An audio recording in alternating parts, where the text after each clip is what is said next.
ನಾನು ಸುಮಾರು ಒಂದು 7-8 ವರ್ಷದಿಂದ ನಾನು ಕೂಡ ಬರ್ತಾ ಇದ್ದೀನಿ ಕ್ಷೇತ್ರಕ್ಕೆ. ಬಹಳ ಅದ್ಭುತವಾದಂತ ಕ್ಷೇತ್ರ ಶ್ರೀ ವಿದ್ಯಾ ಚೌಡೇಶ್ವರಿ ಅಂಗ್ರಹಳ್ಳಿ ಮಠ, ಹುಲಿಯೂರು ತಾಲೂಕು, ಹುಲಿಯೂರು ಹೋಬಳಿ, ಕುಣಿಗಲ್ ತಾಲೂಕಲ್ಲಿರೋದು. ಬಹಳ ಅದ್ಭುತವಾದಂತ ತಾಯಿ. ನೀವೇನು ಅನ್ಕೊಂಡಿರ್ತೀರಾ ಅದು 100ಕ್ಕೆ 100 ಇಲ್ಲಿ ಸತ್ಯವಾಗಿ ಹೇಳುವಂತ ಶ್ರೀ ವಿದ್ಯಾ ಬಾಲ ಮಂಜುನಾಥ ಸ್ವಾಮೀಜಿಗಳು ಇಲ್ಲಿದ್ದಾರೆ. ಅವ್ರನ್ನು ಕೂಡ ಭೇಟಿ ಮಾಡಬಹುದು. ನನಗೆ ಆದಂತ ಅನುಭವ ನಿಜವಾಗ್ಲೂ ಹೇಳ್ಬೇಕಂದ್ರೆ, ನಾವೆಲ್ಲೆಲ್ಲೋ ಕೂಡ ಈ ಶಾಸ್ತ್ರ ಮತ್ತೆ ಅದು ಇದು ಅಂತೆಲ್ಲ ನಂಬ್ಕೊಂಡು ಹೋಗ್ತೀವಿ. ಖಂಡಿತವಾಗೂ ಇಲ್ಲಿ ಏನು ಇಲ್ಲ. ಆ ತಾಯಿನೇ ಬರ್ದಿ ನಮ್ಮ ಭವಿಷ್ಯನ, ಅಂದ್ರೆ ನಮ್ಮ ಮನೆ ಬರಹನ ನಾವಂತೂ ತಿಳ್ಕೊಳಕ್ಕಾಗಲ್ಲ. ಇಲ್ಲಿ ಬಂದ್ರೆ ನಮ್ಮ ಮನೆ ಬರದಲ್ಲಿ ಏನು ಬರ್ದಿದೆ, ಮುಂದೆ ಏನಾಗ್ಬೋದು, ಹಿಂದೆ ಏನಾಗಿದ್ದು, ಮುಂದೆ ನಮ್ಮ ಕಷ್ಟ ಸುಖಗಳು ಯಾವ ರೀತಿ ಸಾಗ್ಬೋದು. ಇಲ್ಲೇನ್ ನೋಡಿ, ನೀವ್ ಯಾವ್ಯಾವ್ದೋ ದೊಡ್ಡ ದೊಡ್ಡ ಪೂಜೆ ಮಾಡಿಸುವಂತ ಅವಶ್ಯಕತೆ ಇಲ್ಲ. ಇಲ್ಲಿ ಆ ತಾಯಿನ ಬಂದು ನೆನೆಸ್ಕೊಂಡ್ರೆ, ವಿಶೇಷವಾಗಿ ಅಮಾವಾಸ್ಯೆ ದಿನನೂ ಕೂಡ ಇಲ್ಲಿ ಮಹಿಳೆಯರು ಅಮಾವಾಸ್ಯೆ ದಿನ ಒಂದು ಅರಿಶಿನ ನೀರು ಸ್ನಾನ ಅಂತ ಮಾಡ್ತಾರ್ರಿ. ಎಷ್ಟು ಸಾವಿರಾರು ಜನ, ಅಂದ್ರೆ ಕರ್ನಾಟಕದ ಮೂಲೆ ಮೂಲೆ ಹಳ್ಳಿಯಿಂದ, ಅಂದ್ರೆ ಎಲ್ಲದಕ್ಕೂ ಮಿಗಿಲಾಗಿ ಹೇಳ್ಬೇಕಂದ್ರೆ ಬಡವರ ಬಂಧು ಈ ತಾಯಿ. ಬಡವರಿಗೋಸ್ಕರನೇ ಈ ತಾಯಿ ಹುಟ್ಟಿದಳೇನೋ, ಈ ತಾಯಿ ಇದಳೇನೋ ಅಂತ ಅನ್ಕೋಬೇಕು. ಖಂಡಿತವಾಗೂ ಒಳ್ಳೆ ಕ್ಷೇತ್ರ. ಮತ್ತೊಮ್ಮೆ ಹೇಳ್ತಾ ಇದೀನಿ, ನೀವು ಕೂಡ ಬನ್ನಿ. ಇಲ್ಲಿ ಬಂದು ಒಂದು ಸಲ ಆ ತಾಯಿಯ ದರ್ಶನವನ್ನ ಮಾಡಿದ ನಂತರ ನಿಮ್ಗೆ ಗೊತ್ತಾಗುತ್ತೆ. ನಾವ್ ಹೇಳೋದಕ್ಕಿಂತ ನಿಮ್ಮ ಅನುಭವನು ಕೂಡ ಇಲ್ಲಿ ಬಹಳ ಮುಖ್ಯ. ಯಾಕಂದ್ರೆ ಇಲ್ಲಿ ಬಂದು ನೀವು ನಿಂತಿದ ತಕ್ಷಣನೇ ಆ ತಾಯಿ ಏನ್ ಬರ್ದಿರ್ತಾರೋ ಅದನ್ನ ಇಲ್ಲಿನ ವಿದ್ಯಾನಂದ ಸ್ವಾಮೀಜಿಗಳು, ನಮ್ಮ ಬಾಲ ಮಂಜುನಾಥ ಸ್ವಾಮೀಜಿಗಳು ಅದನ್ನ ವಿವರವಾಗಿ ತಿಳಿಸ್ತಾರೆ. ಬಹಳ ಅದ್ಭುತ.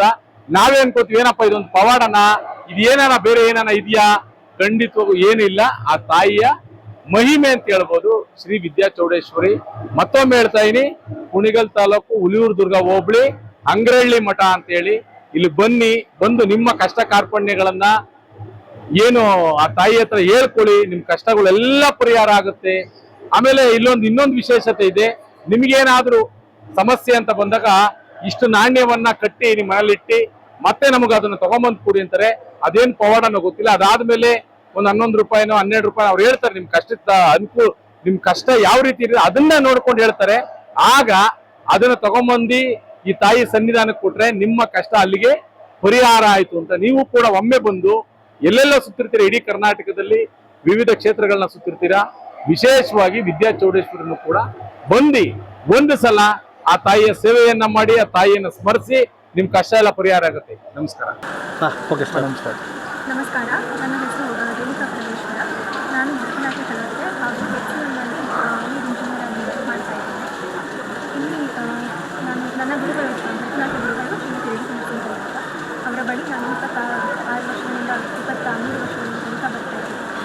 ಇವತ್ತು ಈ ಶ್ರೀ ವಿದ್ಯಾ ಚೌಡೇಶ್ವರಿ ದೇವಸ್ಥಾನದಲ್ಲಿ ಭರತನಾಟ್ಯ ಸೇವೆ ಅವಕಾಶ ಸಿಕ್ಕಿದ್ದು ನನಗೆ ಬಹಳ ಸಂತೋಷ ಆಗಿದೆ ಮತ್ತು ತುಂಬ ಖುಷಿಯಾಗಿದೆ. ಯಾಕಂದರೆ ಇದು ಮೊದಲನೇ ಬಾರಿ ನನಗೆ ದೇವಸ್ಥಾನಕ್ಕೆ ಬರ್ತಿರೋದು. ತುಂಬ ಚೆನ್ನಾಗಿದೆ ದೇವಸ್ಥಾನ.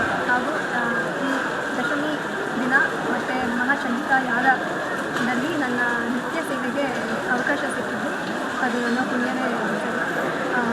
ನಾನು 4 ವರ್ಷ ಮಗುವಿಂದ 1000 ಪ್ರೋಗ್ರಾಮ್ಗಳನ್ನು ನಾನು ಮಾಡಿದ್ದೇನೆ ಕರ್ನಾಟಕ ನಾಟ್ಯ ಹಾಗೂ ಇವತ್ತು ಕೂಡ ಒಂದು ವಿಶೇಷವಾದ ದಿನ.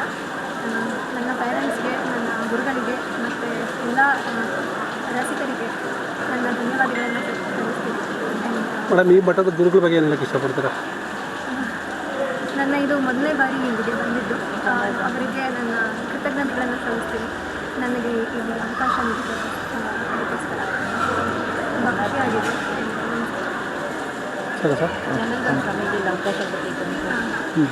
ಇಲ್ಲಿ ನನ್ನ ಕಾರ್ಯಕ್ರಮವನ್ನು ಬೇರೆ ಇದೇ ಥರ ಒಂದು ನೃತ್ಯ ಸೇವೆಯಲ್ಲಿ ನೋಡಿ ನನಗೆ ಇಲ್ಲಿನೂ ಕೂಡ ಬಂದು ನೃತ್ಯ ಸೇವೆ ಸಲ್ಲಿಸಬೇಕು ಅಂತ ನನಗೆ ಜನಾರ್ದನ್ ಸ್ವಾಮೀಜಿ ಹೇಳಿದರು. ಸೊ ಅವರು ನನಗೆ ಇಲ್ಲಿ ಅವಕಾಶ ಕೊಟ್ಟರು. ಹಾಗೂ ಮಹಾಸಂಸ್ಥಾನದ ಗುರುಗಳಿಗೂ ಕೂಡ ನನ್ನ ಅವಕಾಶ ಕೊಡೋದಕ್ಕೆ ನಾನು ಬಹಳ ಖುಷಿಯಾಗಿರುತ್ತೇನೆ. ನನ್ನ ಹೆಸರು ಹಂಸ ಅಂತ. ನಾನು ಇಲ್ಲಿ 2 ಇಯರ್ಸಿಂದ ಬರ್ತಾ ಇದ್ದೀನಿ. ನಾನು ಫಸ್ಟ್ ಇಯರ್ ಬಂದಾಗ ನಾನು PU ಎಕ್ಸಾಮ್ ಬರೀಬೇಕಿತ್ತು. ಪಿ ಯು ಎಕ್ಸಾಮು ಬಂದರೆ ಡಿಸ್ಟಿಂಕ್ಷನ್ ಬಂತು ಅದರಲ್ಲಿ.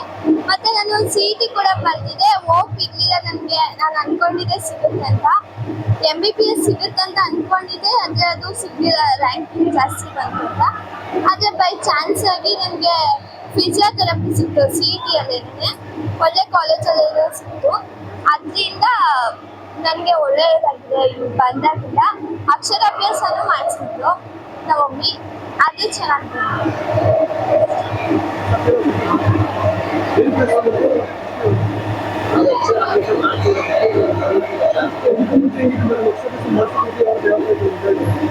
ಅವಾಗೂ ಅಂದರೆ ನಾರ್ಮಲ್ ಓದೋದೆಲ್ಲ ಚೆನ್ನಾಗಿ ಓದ್ತಿದೆ, ಆದರೆ ನನಗೆ ಸಿ ಇ ಟಿಯಲ್ಲಿ ರ್ಯಾಂಕಿಂಗು ಸ್ವಲ್ಪ ಕಮ್ಮಿ ಇದ್ರೂ ಸೀಟ್ ಸಿಕ್ತು, ಅದೇ ಒಂದು ನಿರಾಸೆ.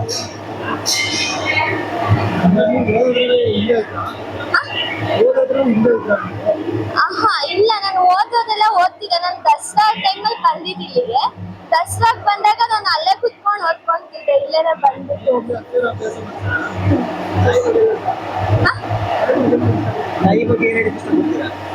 ತುಂಬಾ ಪವರ್ಫುಲ್ ಇದೆ, ಮತ್ತೆ ನಂಬಿದ್ರೆ ಚೆನ್ನಾಗಿದೆ ಅಂತ ಹೇಳ್ತೀನಿ.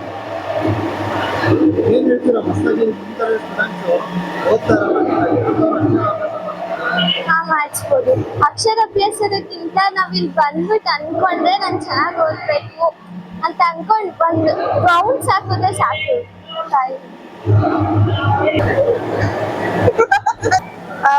ಶ್ರೀರಂಗಪಟ್ಟಣದಿಂದ ಬರ್ತಿರೋದು ಯಶಸ್ವಿನಿ ಅಂತ. ಸೊ ನನ್ ಮದ್ವೆ ಆಗ್ಲಿಕ್ಕೆ ಸ್ವಲ್ಪ ಅಡಚಣೆ ಎಲ್ಲ ಆಗ್ತಾ ಇತ್ತು. ಸೊ ನಾನು ಇಲ್ಲಿ ಬಂದ ಮೇಲೆ ಒಳ್ಳೇದಾಯ್ತು. ನನ್ ಮದ್ವೆ ಆಗಿ 8 months ಆಯ್ತು. ನಾನು ಮಂತ್ಲಿ 1 time ಆದ್ರೂ ಬಿಡುವು ಮಾಡ್ಕೊಂಡು ಬರ್ಲೇಬೇಕು ಅಂತ ತಾಯಿ ನೋಡ್ಲಿಕ್ಕೆ ಬರ್ತೀನಿ. ಮನೆಗ್ ತುಂಬಾ ಒಳ್ಳೇದಾಗಿದೆ. ನಾವಲ್ಲದೆ ಹೊರಗಡೆ ಅವ್ರು ಕೂಡ ಈ ದೇವಿನ ನಂಬಿ ಬರ್ತಾ ಇದಾರೆ, ಅಮ್ಮ ಅಂತ ನಂಬಿದ್ದಾರೆ. ಎಷ್ಟೋ ಜನಕ್ಕೆ ಮಕ್ಕಳು, ಮನೆ ಪ್ರಾಬ್ಲಮ್ಸು, ಅವ್ರ ಕೆರಿಯರು, ಎಜುಕೇಶನ್ ಏನೇ ಇದ್ರು ಇಲ್ಲಿ ಬೇಡ್ಕೊಂಡು ಹೋಗ್ತಾರೆ. ಒಳ್ಳೇದಾಗಿದೆ. ಅಮಾವಾಸ್ಯೆ ಮತ್ತೆ ಹುಣ್ಮೇಲ್ ಬರ್ತಾರೆ. ಪ್ರತಿ ಶುಕ್ರವಾರ ಅಮ್ಮನ್ ನೋಡ್ಬೇಕು ಅನ್ನೋ ಮನ್ಸು ಒಂಥರ ಹಾತೊರಿತಾ ಇರುತ್ತೆ. ಒಂಥರ ಖುಷಿ. ಇಲ್ಲಿಗ್ ಬಂದ್ರೆ ಹೋಗೋದೇ ಬೇಡ ಅನ್ಸುತ್ತೆ. ಇಲ್ಲಿಗೋಸ್ಕರ ಅಮ್ಮನ್ ನೋಡಕ್ಕೋಸ್ಕರನೇ ಬರ್ತೀನಿ.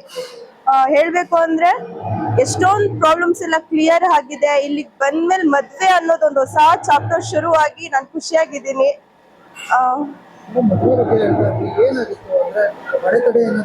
ಹೌದು, ಮದ್ವೆ ಆಗಿರ್ಲಿಲ್ಲ. ಸೊ ಇಲ್ಲಿಗ್ ಬಂದು ಅಮ್ಮನ ಹತ್ರ ಬೇಡ್ಕೊಂಡು ಹೋದ್ಮೇಲೆ ಮದ್ವೆ ಒಪ್ಪಿಗೆ ಆಯ್ತು. 3 times ಬಂದಿದ್ವಿ, 3 ಶುಕ್ರವಾರ. ಒಳ್ಳೇದಾಗಿದೆ.